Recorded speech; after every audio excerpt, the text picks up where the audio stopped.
이 아이디어 누가 내셨는지 정말 마음에 진짜 지금 정말 마음에 드는 아이디어예요. 네. 그렇지 않아요, 감독님?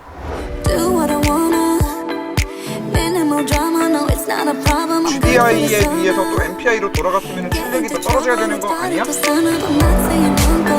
뭔가 이 토션빔의 더러운 승차감을 조금 완화시켜줄 수 있는 뭔가가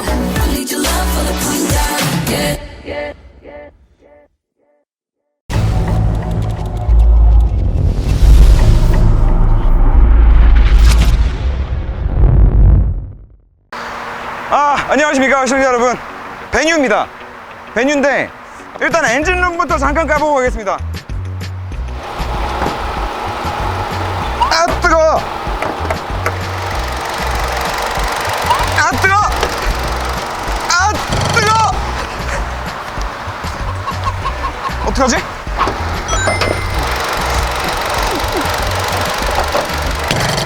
네. 자, 사실 지금 한 가지 이슈가 되고 있는 것 중 하나가 뭐 이 안에 뭐 흡음재나 디자인 커버나 이런 부분에서 원가 절감을 하지 않았냐는 이슈가 좀 있는 것 같더라고요. 근데 일단 지금 본넷을 열었을 때 후드 쪽에 들어가 있는 흡음재 같은 경우에는 뭐 충실하게 지금 잘 마감이 되어 있는 것 같고, 후드는 그렇고. 자, 그러면 엔진 디자인 커버는 어떠냐? 디자인 커버가 지금 사실 이렇게, 이거 뭐 닮았는데 원민아, 이거 무슨 모양이지? 권총. 네, 샷건 모양으로 이렇게 되어 있는데, 사실 이거를 여기까지 덮지 않고 요만큼만 덮어놨다고 해서 과연 이거를 원가 절감이라고 할 수 있겠느냐? 왜냐면은 이렇게 디자인을 디테일하게 많이 넣어서 이렇게 만드는 거랑 그냥 원래 만들듯이 그냥 이렇게 한판 뭐 세숫대야처럼 요만하게 만들어가지고 넣는 거랑 가격 차이가 많이 날 거라는 생각이 전혀 들지 않아요. 차라리 이거 하나로 그냥 덮어버리고 이렇게 케이블들을 지금 감싸주고 있는, 이런 케이블들, 중요한 케이블들을 감싸주고 있는 이런 플라스틱 라인을 따로 만들어주는 게 오히려 돈은 더 들지 않았을까 라는 생각이 들기 때문에, 이게 원가 절감 때문에 반만 덮어놨다, 뭐 요거는 조금 아닌 것 같습니다. 그래서 뭐 마감에 대한 이슈가 좀 있었다 보니까 요 여러 가지로 잠깐 보여드린 건데, 지금 일부러 MPI 엔진이라고 해가지고 시동을 걸고 한번 지금 본넷을 열어놔 봤거든요. 확실히 1.6 GDI 때 비해서 MPI 그 듀얼 포트로 바뀌고 나서 여기서 그냥 이렇게 아이들링 시에 들었을 때, 밖에서 들었을 때 엔진 소음은 확실히 좀 많이 줄어든 것 같다. 네, 뭐 요 정도가 확인이 되네요. 네, 저는 뭐 이것보다는 꼬챙이가 아쉽습니다. 꼬챙이가. 네, 요거는 또 이제 많이 애프터에서 동호회 분들이 이제 뭐 튜닝을 하실 것으로 예상이 되는데, 그릴 얘기 잠깐만 드릴게요. 이게 지금 이 차량이 플럭스 등급, 최고 등급 차량이기 때문에 그릴이 모양이 좀 바뀌어요. 그래서 원래는 십자인데 이렇게 바뀌었다. 근데 저는 개인적으로 십자가 굉장히 좀 마음에 안 들었거든요. 그래서 지금 이 디자인이 훨씬 더 마음에 들기 때문에 베뉴가 웬만하면 다음번 페이스리프트 때는 요거를 좀 기본 적용해주면 훨씬 좋지 않을까. 네, 안으로 좀 들어가 보실까요? 뒷자리에 한번 앉아보겠습니다. 자, 뒷자리에 앉았는데, 뒷자리에 앉아서 여러분들이 파악해달라고 하셨던 부분들이 몇 가지 있습니다. 몇 가지 있는데, 일단 그 중에 가장 첫 번째는 이제 레그룸이 될 거고, 레그룸은 근데 저희가 라이브에서도 많이 말씀을 드렸지만, 이 차가 사이즈에 비해서 앞뒤 공간이 생각보다 괜찮아요. 코나보다도 작은 사이즈의 SUV로 나온 차량임에도 불구하고 지금 앞에가 어느 정도, 감독님이 키가 183인데 감독님이 앉아서 온 자리거든요. 지금 감독님 아까 앉아있을 때 크게 불편함이 없어 보였는데, 네, 제가 지금 타기에 괜찮습니다. 저 앞쪽 대시보드 자체를 좀 많이 깎아내가지고 밀어넣지 않았나 싶어요. 그렇기 때문에 일단 기본적으로 앞 공간을 확보할 수 있었기 때문에 뒤에도 좀 넓어진 것 같은 그런 느낌? 그리고 이게 전고가 높다 보니까 뒤에 앉아서 어느 정도 좀 개방감이 확보가 되는, 네, 그런 부분은 있습니다. 그리고 요것도 질문들을 많이 해주셨는데, 창문이 끝까지 싹 내려가고요. 근데 창문이 끝까지 내려가는 대신에 기본적으로 이 창틀 자체가, 프레임 자체가 좀 높이 올라와 있는 느낌. 물론 제가 앉은 키는 작아요. 네, 그렇지만 코나 탔을 때는 한 요 정도였던 건 느낌? 얘는 요렇게 요게 조금 높다 보니까 개방감이 조금 떨어지는, 네, 그런 느낌은 있고. 그리고 이제 뒷자리에서 또 하나 뭐 댓글로 이제 이런 질문들이 있었어요. 뒤에 앉으면 옆에 시야가 좀 답답하지 않냐? 제가 나름대로 눈 시야가 되게 넓은 편이거든요. 그래서 앞에 보고 일하고 있는 것 같지만 옆에서 누가 나한테 이렇게 뻑큐를 한다 그러면 이렇게 바로 인지를 하는, 저는 그 정도의 이렇게 광각 시야를 가지고 있습니다. 광각 시야를 가진 상태에서 봤을 때 사실 옆에가 답답한 느낌은 전혀 없거든요. 여기 쪽 창문으로도 사실 이게 이 뒤로는 잘 안 보이는데 이 부분이 C필러 쪽이 답답하다고 하시는 분들, 댓글로 좀 남겨주신 분들은 그 약간 어안이신가 봐요. 근데 일반적인 사람들은 어안이 아니기 때문에 네, 아무런 문제가 없을 것 같고, 뭐 옆에 시야는 괜찮습니다. 이제 한 가지 아쉬운 거는 가운데 팔걸이가 없죠. 가운데 팔걸이가 없는 부분이 이제 한 가지 아쉽고, 뒤쪽 풀옵션 차량임에도 불구하고 뒤쪽에는 이제 뭐 공조 장치나 옵션이 전혀 없다라는 거. 그래도 여기 USB 포트라도 하나 좀 박아줬으면 좋았을 뻔했다. 네, 아무튼 그렇습니다. 트렁크 가보시죠. 네, 자, 트렁크를 열어보겠습니다. 여기 아래다가 이렇게 파놨는데, 네, 요거는 잘한 것 같아요. 네, 요렇게 해놓으면은 그래도 여기가 좀 그래도 심플해지죠? 네, 트렁크 사이즈 공간에 대한 이슈도 좀 많은 것 같아요. 왜냐면은 제조사가 트렁크 사이즈를 발표를 할 때 이 바닥 면적이 얼마냐를 가지고 얘기하지 않아요. 몇 리터, 다 해서 몇 리터다라는 걸 얘기하거든요. 바닥 면적이 작은데도 불구하고 얘네는 뭐 이렇게 트렁크 사이즈가 크다고 얘기를 하고 있냐? 자, 필요에 따라서 좀 더 높은 공간이 필요할 때는 네, 바닥을 한 단 아래로 내릴 수 있어요. 그러면은 이만큼의 공간이 더 생겨요. 아무래도 위아래 최적을 좀 더 확보할 수 있는, 그래서 이렇게까지 모든 거를 다 했을 때 그때 그만큼 넓어진다, 뭐 코나보다도 커지고 뭐 티볼리보다도 크다, 이렇게 얘기하는 건데, 솔직히 말하면은 트렁크 공간이 그렇게 뭐 이렇게 많이 넉넉하지는 않다. 왜냐면은 우리가 이 높은 공간을 다 활용해 가지고 항상 짐을 실을 수는 없는 거잖아요. 바닥 면적이 중요한데 이 바닥 면적 자체는 좁다. 하지만 어쨌든 필요에 따라서 요걸 한 단 내려서 쓸 수 있게 만들어 놓은 요거는 굉장히 잘한 부분이고, 그리고 한 가지, 저는 사실 해치백차나 SUV를 좋아하는 사람이라서 제가 타는 많은 차들에는 항상 이게 있었어요. 이게 정말 짜증나는 이유가 뭐냐면은 가끔씩 높은 짐을 넣어야 되는데 이것 때문에 걸리적거리는 경우가 있단 말이에요. 그때 사실 이거를 빼면은 뭐 뒷자리에 던져놓고 다니든가 집 창고에 던져놨다가 뭐 나중에 발견된다든가 결국에는 없어진다든가 뭐 이런 일들이 많이 생기는데, 이거를 이렇게 쏙 하면은 그 뒷공간에 이렇게 깔끔하게 정리를 좀 해놓을 수 있게. 이 아이디어를 내신 분은 현대자동차에서 1계급 특진을 시켜주셔야 되는 게 아닌가. 이 아이디어 누가 내셨는지 정말 진짜 지금 정말 마음에 드는 아이디어예요. 네. 그래서 트렁크 사이즈가 현대가 이렇게 광고하는 것처럼 실제로 딱 봤을 때 이렇게 뭐 코나보다 크고 뭐 이렇게 그런 느낌은 전혀 없지만, 어쨌든 얘는 얘 나름대로 이 사이즈에서 굉장히 충분히 쓸만한 트렁크 사이즈를 갖추고 있다. 자, 감독님, 저 이제 리뷰하러 갈게요. 너무 더워. 가시죠.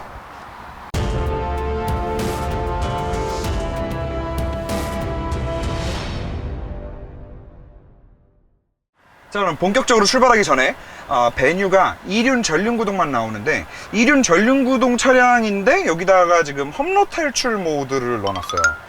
사실 4륜구동도 아니고 이게 도대체 무슨 역할을 할까 해서, 일단은 지금 노멀 모드에서 여기가 지금 흙밭이거든요. 길바닥이 굉장히 더럽고 살짝 언덕이에요. 여기서 노멀 모드로 한번 올라가 볼게요.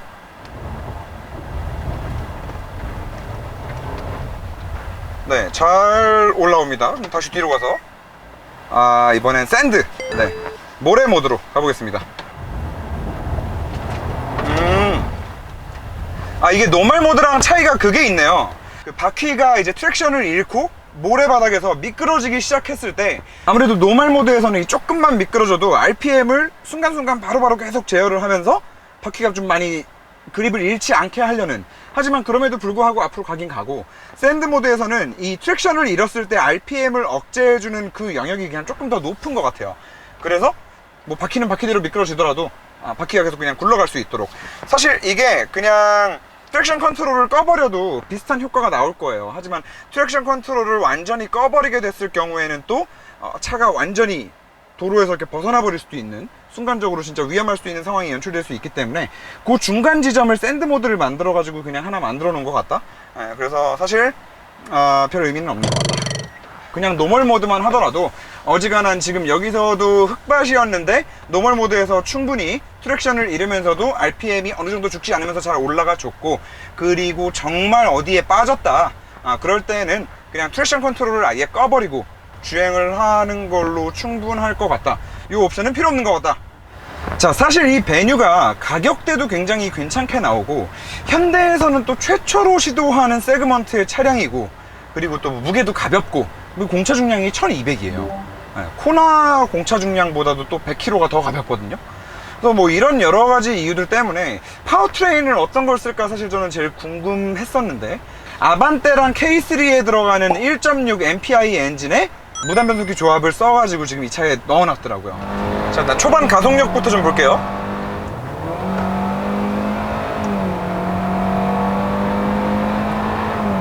네, 사실 지금 이렇게 테스트를 해보면 불편한 느낌이 거의 없어요.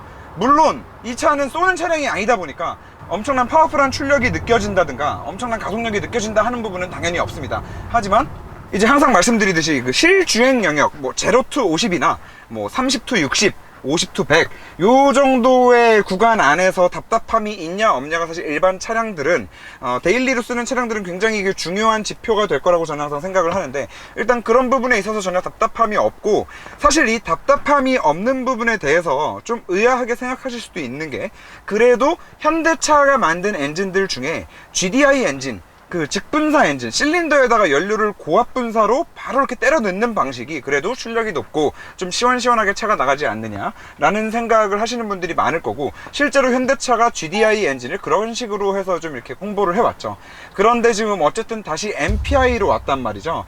그러면은 GDI에 비해서 또 MPI로 돌아갔으면 출력이 더 떨어져야 되는 거 아니야? 라고 생각하실 수도 있지만, 그냥 단순히 GDI에서 MPI로 이렇게 뭐 바뀐 것만은 아니에요. MPI는 GDI랑은 다르게 이제 실린더 안에 공기가 들어가는 그 흡기 포트에다가 분사를 한단 말이죠. 원래 MPI는 그 각 실린더에 들어가는 포트가 이렇게 하나만 박혀 있었어요.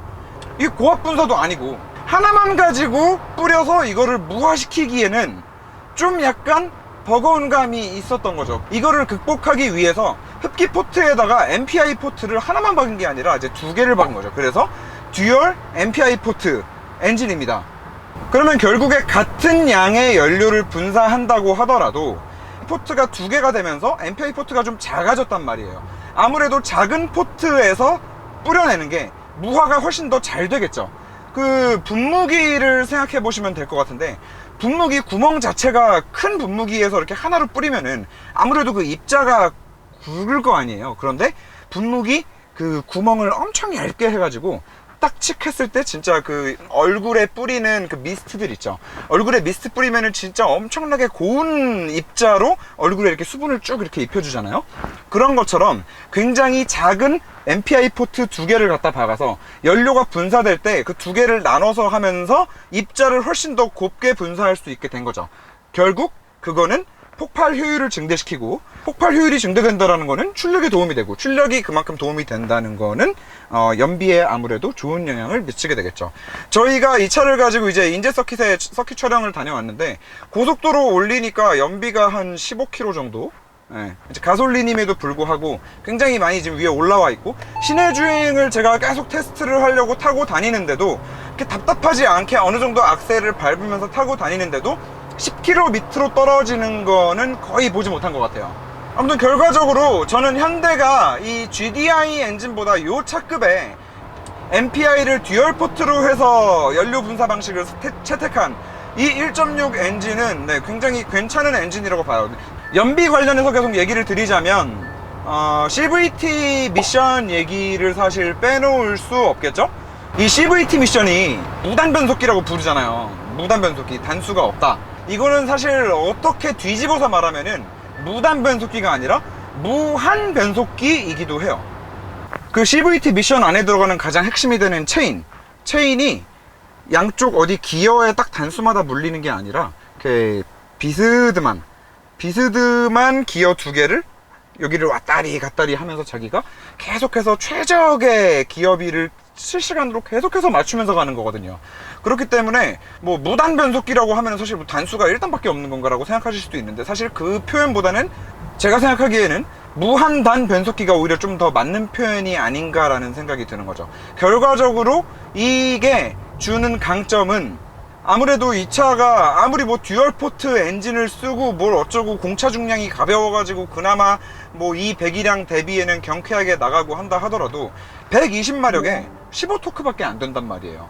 보통 일반적으로 이 정도 출력의 오토미션을 물려버리면 가뜩이나 엔진의 출력도 좀 떨어지는데, 또 그 토크 컨버터 오토미션에서 주는 그 출력 손실과 또 기어 단수가 변속될 때마다의 그 또 체결되는 시간을 또 기다려야 하고, 반응 속도 또 연관이 있고, 모든 것들이 좀 짬뽕이 돼가지고 다 이렇게 더 안 좋은 영향을 미칠 수밖에 없는데, 이 CVT 미션 같은 경우에는 본인이 실시간으로 계속 최적의 토크 구간을 찾아가지고 실시간으로 계속 미친 듯이 움직이고 있어서, 뭐 미션의 반응 속도, 악셀을 이렇게 끝까지 밟았을 때 기어 단수가 한 단, 두 단 내려가는 이런 뭐 딜레이 타임을 기다려야 된다거나 뭐 이런 부분들도 사실 전혀 없고, 그래서 굉장히 반응 속도가 빠르고 오토미션처럼 토크 컨버터가 들어가지 않죠. 그러다 보니까 동력 손실도 적고, 결과적으로 이 차는 CVT 미션이 들어감으로써 어떤 일이 생겼냐면은, 깡통 같은 경우에 수동 미션인데 이제 그 1,400만원대부터 시작하거든요. 그 차보다, 수동보다 이 CVT 미션이 공인연비가 더 잘 나와요. 제가 봤을 때는 사람이 아무리 발 컨트롤을 잘 하고 그렇게 연비를 좋게 뽑아내려고 해도 이 CVT 미션에는 기계를 지금 따라가지 못하는 거죠. 그 DCT 미션이 나왔을 때 이런 말들 했잖아요.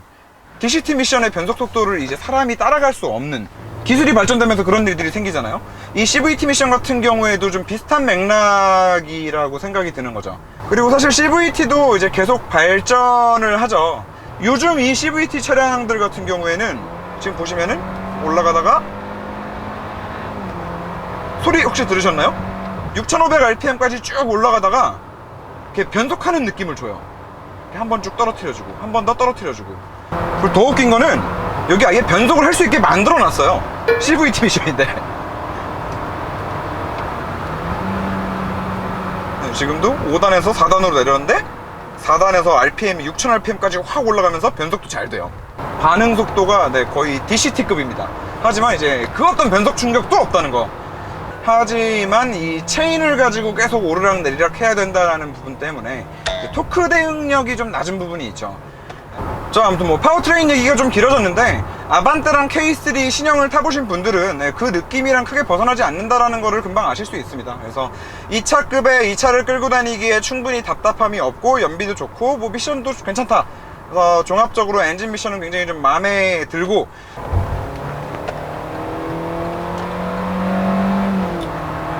그리고 이 차 또 한 가지 이제 이슈가 있는 부분은 바로 이제 뭐 토션빔에 들어간 그 토션빔 부시겠죠.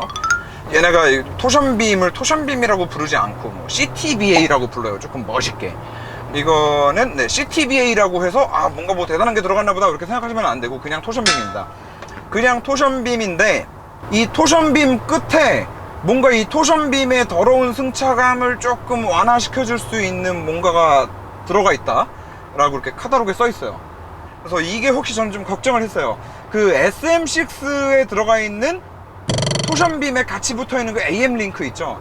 그 더럽고 진짜 그 이상은 더러울 수 없는, 혹시 그런 승차감이 나오면은 어쩔까 라고 걱정을 했는데, 일단 그렇지는 않습니다. 지금 뭐 요철도 많이 다녀보고 방지턱도 많이 넘어 다녀보고 이렇게 했는데, 그런 부분은 일단 전혀 없고요. 대신에 토션빔이 갖고 있는 그 한계 이상을 뛰어넘는 뭔가도 없습니다. 네, 그래서 이 차는 그냥 앞에 맥퍼슨, 뒤에 토션빔, 그리고 차가 전체적으로 주는 느낌은 그냥 뒤에는 토션빔.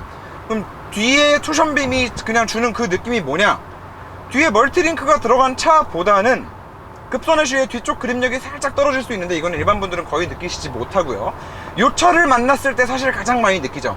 그냥 쉽게 표현하면 멀티링크가 들어가 있는 것보다 방지턱을 뛰어넘거나 요 차를 지날 때 승차감이 안 좋습니다. 충격 흡수도 잘 안 됩니다. 네, 하지만 아반떼 뭐 하다못해 코나도 4륜구동이 아닌 이제 2륜구동은 다 뒤에가 토션빔이 들어가죠. 뭐 하다못해 SM6도 토션빔을 쓰고 있는 세상에, 뭐 토션빔 쓴 게, 2차급의 토션빔 쓴 게 뭐 대단히 뭐 이렇게 단점으로 와닿는다거나 뭐 그러지는 또 않고요. 그래서 그냥 그 전형적인 토션빔의 느낌을 가지고 있다. 자, 그리고 어차피 이 토션빔의 느낌이 뭐 진짜 한계 주행 영역에 가서는 어떤지는 저는 어차피 느끼지도 못하고, 지금 일반 도로에서는 그렇게 이제 주행을 해볼 수도 없기 때문에. 자, 서킷편이 나갑니다. 서킷편 내일 나가니까 꼭 시청해 주시면 감사하겠습니다. 자, 그리고 이 차도 주행보조 장치가 들어가 있긴 하거든요. 주행보조 장치가 들어가 있다고 해서 다 똑같은 주행 보조 장치가 아니죠. 마키링 그래서 지금 작동을 안 합니다. 아마 60km, 자 40km부터 커지네요. 40km부터. 얘는 차선을 정교하게 센터를 맞춰가지고 가는 일은 못해요. 그냥 차선 이탈 방지 정도. 그리고 또 뭐 이 차량 지금 이제 신차라서 아무래도 또 이제 뭐 이런 문제가 있다 저런 문제가 있다 이제 말들이 막 나오죠. 베뉴 같은 경우에 지금 뭐 살짝 얘기가 나오고 있는 것들 중에 하나가 오른쪽으로 차가 좀 쏠린다라는 얘기가 있는데, 좀 며칠 동안 많이 타봤거든요.